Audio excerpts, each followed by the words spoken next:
दुर्गा नदी के किनारे बसा एक गांव फूलपुर।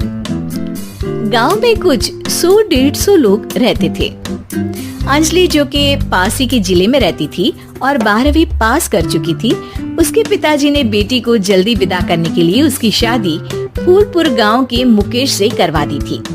मुकेश कभी स्कूल नहीं गया था और इस कारण वो पढ़ा लिखा नहीं था और बाकी गांव वालों की हालत भी मुकेश जैसी ही थी। मुकेश के घर में उसके माता पिता भी रहते थे। सासू माँ, मैं बाहर मंदिर तक जा रही हूँ, आधे घंटे में आ जाऊंगी।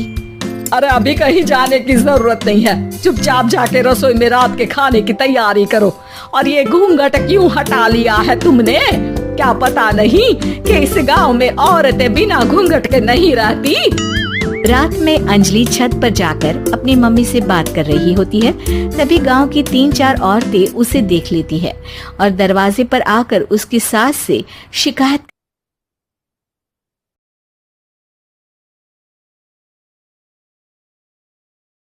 करने लगती है। और क्या हुआ? अरे छत पे तो देखो, आपकी बहू मटक मटक के किसी से फोन पर बात कर रही है। दिन भर फोन पे लगी रहती है। अरे कल तो मंदिर के पास वो क्या कहते हैं, सेल्फी ले रही थी। शहर की बहू रखना अच्छा शान की बात है, पर देखना इसके लक्षण से ये तो तुम्हारे परिवार को बदनाम ना कर दे।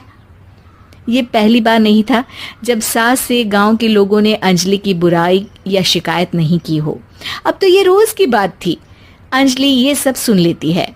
जब वो नीचे जाती है तो मुकेश भी वहां आ जाता है। सास कहती है, बेटा, लोग घर आकर शिकायत करने लगे हैं बहू के कामों की।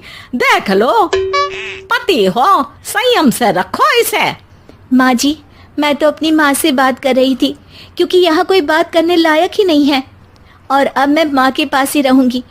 वहाँ क्या रहना, वहाँ बाहर के लोग तो ठीक है पर घर के लोग भी इज्जत ना दे सके। अरे नहीं नहीं अंजलि, ऐसा नहीं है, धीरे धीरे सब ठीक हो जाएगा, तुम फिक्र ना करो। अरे बस कुछ बोलना ही नहीं है, सर पे चढ़ा रखा है बहू को। सास मुकेश की नरम बात सुन के वहां से मुंह चढ़ाकर चली जाती है। मैं तो कहती हूँ हम दोनों शहर चले जाते हैं। मैं पढ़ी लिखी हूँ, मुझे वहाँ नौकरी भी मिल जाएगी और थोड़े दिनों में आप भी वहाँ कुछ काम ढूंढ लेना।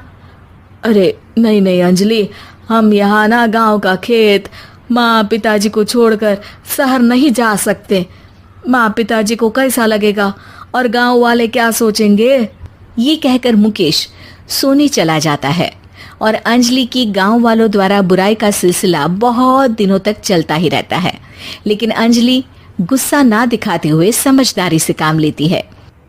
बारिश का मौसम चालू हो जाता है। जोरदार बारिश से पूरे गांव में हाहाकार मच जाता है। दुर्गा नदी में बाढ़ आ जाती है और बाढ़ का पानी पूरे गांव की फसल तबाह कर देता है। फसल की ये हालत देखकर गांव वाले निराश हो जाते हैं और बात तो यहाँ तक पहुँच जाती है कि कुछ लोग तो अंजलि को इस सब का दोषी ठहरा देते हैं। अरे पूरी फसल तबाह हो गई, पता नहीं किसकी नजर लग गई है। अरे जब से चौधरी परिवार में ये शहर की बहू आई है ना, तब से ही गांव की शांति चली गई है। इसके कर्म कांड से माँ दुर्गा नदी भी खुश नहीं है। ये सब सुनकर बेचारी अंजलि रोते हुए अपने घर चली जाती है। कुछ दिन बाद सभी गांव वाले अपनी फसल का मुआवजा लेकर अपने अपने घर आते हैं। मुकेश भी 1500 लेकर आता है। अंजलि को जब पासबुक दिखाता है तो अंजलि हैरान हो जाती है। अरे, ये पासबुक में तो उन्होंने 4000 की एंट्री करी है और आपको सिर्फ 1500 दिए। सच में? अरे वो सरकारी अफसर आपको बेवकूफ बना रहे हैं। सरकार की तरफ से हमें 4000 मिले हैं लेकिन बाकी का सारा पैसा खुद ही खा रहे हैं। आप लोग के अनपढ़ होने का फायदा उठा रहे हैं।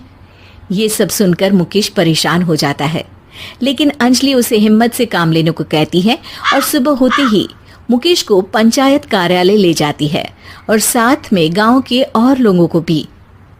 आप सरकारी बाबू क्या गांव के लोगों को बेवकूफ समझते हैं? आपको क्या लगता है ये पढ़े लिखे नहीं है तो आप कुछ भी मनमानी करेंगे? ये बेचारे दिन रात इतनी मेहनत करते हैं, ये हमारे अन्नदाता हैं और आप इनके साथ ऐसा धोखा करते हैं।